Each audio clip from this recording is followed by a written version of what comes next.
کہ ان کو رومن اور پرشین امپائر سے لڑانا تھا۔ اس کو خالق کائنات کے دین میں اضافی باتیں ڈالنے کا عمل کہتے ہیں، جو سراسر گمراہی ہے۔ جبکہ خالق کائنات نے فرمایا کہ میں صحابہ کی جماعت سے ایمان والوں کو الگ کرنا چاہتا ہوں۔ سورۃ آل عمران آیات نمبر 140-141۔ اگر تم زخمی ہوئے ہو، تمہارے مخالف لوگ بھی تو ایسے ہی زخمی ہو چکے ہیں۔ ہم ان دنوں کو لوگوں کے درمیان عدالتیں بدلتے رہتے ہیں۔ شکست احد اس لیے تھی کہ اللہ تعالیٰ ایمان والوں کو جان لے اور تم میں بعض کو شہادت کا درجہ عطا فرمائے۔ اللہ تعالیٰ ناحق والوں کو دوست نہیں رکھتا۔ یہ وجہ بھی تھی کہ اللہ تعالیٰ ایمان والوں کو بالکل الگ کر دے اور کافروں کو مٹا دے۔ خالق کائنات نے بار بار فرمایا کہ میں ایمان والوں کو الگ کرنا چاہتا ہوں۔ اب خالق کائنات کے کلام اور روایتیں جو آپ پہلے سن چکے ہیں سے بھائی محمد علی کے مفروضے کا موازنہ کرتے ہیں۔ نمبر 1، سورۃ آل عمران آیت نمبر 155 میں خالق کائنات نے فرمایا کہ ان کے کرتوت ایسے تھے کہ شیطان کے پسلاوے میں آ گئے۔ نمبر 2، آپ روایتیں سن چکے ہیں۔ فرار ہونے والے اصحابہ عبداللہ بن ابی سے کہہ کر ابو سفیان سے امان لینا چاہتے تھے اور عذر بنا رہے تھے کہ نبی اکرم شہید ہو گئے ہیں۔ اسی لیے خالق کائنات نے سورۃ آل عمران آیت نمبر 144 میں فرمایا کہ اگر میرا رسول شہید ہو جائے تو کیا تم اسلام سے الٹے پاؤں پھر جاؤ گے؟ نمبر 3، فرار ہونے والوں نے عذر بنایا کہ نبی اکرم شہید ہو گئے تھے۔ ان کا یہ عذر بھی غلط ثابت ہوا۔ سورۃ آل عمران آیت نمبر 153 اور روایتوں میں آپ سن چکے ہیں کہ نبی اکرم ان کو پیچھے سے آوازیں دے رہے تھے اور اصحابہ چڑھے چلے جا رہے تھے۔ بس خالق کائنات اصحابہ کی نیت کو ظاہر کرنا چاہتے تھے، اس لیے خالق کائنات نے سورۃ آل عمران آیات نمبر 140-141 میں فرمایا کہ میں ایمان والوں کو الگ کرنا چاہتا ہوں۔ جبکہ بھائی محمد علی نے کہا خالق کائنات نے اصحابہ کی اس لیے کلاس لی کہ خالق کائنات اصحابہ کو رومن اور پرشین امپائر سے لڑانا چاہتے تھے، اور یہ بھی کہا کہ چند اصحابہ کی وجہ سے فتح شکست میں بدل گئی۔ یوں یہ بات کہہ کر فرمان خدا کو رد کر دیا، جو کہ گمراہی ہے۔ بھائی محمد علی کو ایمانداری سے فرمان خدا کی وضاحت کرنی چاہیے تھی۔ بھائی محمد علی نے کہا کہ خالق کائنات نے ان کو معاف کر دیا۔ بے شک خالق کائنات نے ان کو معاف کر دیا، اور ہر مسلمان کا خالق کائنات کے فیصلے پر ایمان ہونا چاہیے۔ لیکن جو خالق کائنات نے ایمان والوں کو الگ کیا، ان کے نقش قدم پر چلنا چاہیے۔ بس شیخین کا مقابلہ انس بن نظر سے نہیں ہو سکتا تو مولا کائنات سے کیسے ہو سکتا ہے؟ خالق کائنات نے مولا علی سرکار کو جو افضلیت بخشی، اس کی برابری بعد رسول کوئی نہیں کر سکتا۔ اس حق بات کو صداقت علی صاحب کی زبانی سنیں۔ جانتے بھی اور حافظ کس کو کہتے ہیں؟ اعلی حضرت رحمۃ اللہ تعالی علیہ سے بڑے علماء حضرت حافظ ابن حجر اسقلانی رحمۃ اللہ تعالی علیہ نے یہ فتح القدیر میں اپنی فتح الباری میں یہ بات لکھی ہے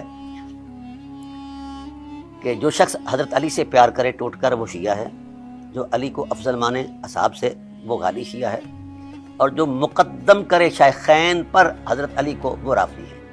یہ اگر علی کو مقدم کرنا رافضیت ہے تو پہلا رافضی اللہ ہے، نعوذ باللہ من ذالک۔ دوسرا رافضی اللہ کا رسول ہے، جس نے نبوت کی زبان سے علی کے تقدم کو بیان فرمایا ہے۔ تیسرا رافضی تمام اصحاب رسول ہیں جنہوں نے اس پر اعتماد کیا ہے۔ چوتھے رافضی تابعین ہیں جنہوں نے ان سے نقل کر کے آگے بیان کیا ہے۔ پھر محدثین ہیں جنہوں نے وہ حدیثیں بیان کی۔ اقدمہم سلما، یہ نبوت کی گواہی ہے۔ بولو کہاں ہیں تمہارے قیدے شہدے؟ میں نے پچھلے ویلاگ کے اندر بھی یہ بات کہی تھی کہ تم اگر سنیت کا جو تم نے لبادہ اوڑھا ہوا ہے اور جال سازی کر رہے ہو، آؤ نا خالص سنیت کی طرف آؤ۔ خالص سنیت یہ ہے کہ اصحاب رسول کی توہین کرنے والا بھی ختم ہے دینی اعتبار سے، اور اہل بیت رسول کی توہین کرنے والا بھی، خواہ وہ ملکوتی فرشتہ کیوں نہیں ہے، کسی کھاتے میں نہیں ہے، نہ اس کا اسلام سے کوئی تعلق ہے۔ تم کون ہوتے ہو؟ یعنی اہل بیت کے معاملے میں تم اتنے بے شرم ہو چکے ہو کہ ان کی توہین کرنے والے پر تمہاری نہ زبان کھلتی ہے اور نہ تمہاری کتاب میں کوئی حرف آتا ہے اور نہ تمہاری تاریخ بولتی ہے۔ کیوں بھائی؟ اہل بیت شان صحابیت کی وہ معراج ہیں جس سے آگے صحابیت کا تقدس میں کوئی تصور ہی نہیں رہتا۔ اول الاصحاب اور افضل الاصحاب ہیں، اور اس نسبت سے قرآن کریم نے جو کچھ کہا ہے، جتنی تکریم، جتنے معاملات اصحاب رسول کی عظمت میں قدرت نے بیان فرمائی ہیں، ان تمام معاملات میں امام جو ہیں حرمت کردار کی بنیاد پر وہ اہل بیت ہیں، خواہ وہ غزوات کی شکل ہو، خیرات کی شکل ہو، صدقات کی شکل ہو، ایثار کی شکل ہو، وفا کی شکل ہو، قربت اور صحبت کا تصور ہو۔ ان سے آگے مجھے کوئی 1 سینٹی میٹر تو بتاؤ مولویو، اہل بیت سے آگے 1 سینٹی میٹر کسی شخصیت کو، کسی صحابی کو 1 سینٹی میٹر بتا دو تو ہم مان جائیں گے آپ کی بات کو۔ جاہلو، تم کن کو کیا سمجھ رکھا ہے تم نے کہ یہ سارا جہان مطلب ہے ایسے ہی بت بنا کر تم نے مطلب کہا رکھا ہے، جو تم بک بک کرتے رہو وہی دین بن جائے؟ اب نہیں، اللہ کے فضل سے بنے گا۔ تم ننگے ہو چکے ہو، تمہارے اصل ہمدردیاں اس وقت بھی یہودیوں کے ساتھ ہے، اس لیے تم ایران کے جو سپریم کمانڈر کا شہادت ہوئی ہے ان کی شہادت ہی نہیں مان رہے۔ اور تمہاری حیثیت کیا ہے؟ پہلے اپنی گریبان میں جھانکو، تمہارے فتوے کی حیثیت کیا ہے؟ تم اس وقت اہل سنت کے شفاف چہرے پر ایک بدنما داغ ہو، اس کے علاوہ تمہاری کوئی حیثیت نہیں ہے۔ اب ہر ذی شعور انسان کی مرضی ہے کہ وہ خالق کائنات اور نبی اکرم کے محبوب کو افضل کہے یا نبی اکرم سے بے وفائی کرنے والوں کو افضل کہے، اور خالق کائنات کے فیصلے کو ٹھکرا کر روزے محشر مجرم بن کر جائے۔ آخر میں خالق کائنات سے دعا گو ہوں کہ جو تیری ہدایت سے دور ہیں ان کو اپنی ہدایت کے قریب کر، اور جو تیری ہدایت کو سمجھنے کی کوشش کرنا چاہتے ہیں ان کو علم دے، ہدایت دے، دانائی دے، آمین۔ میرا ہر ویلوگ انگلش اور اردو دونوں میں ہوتا ہے۔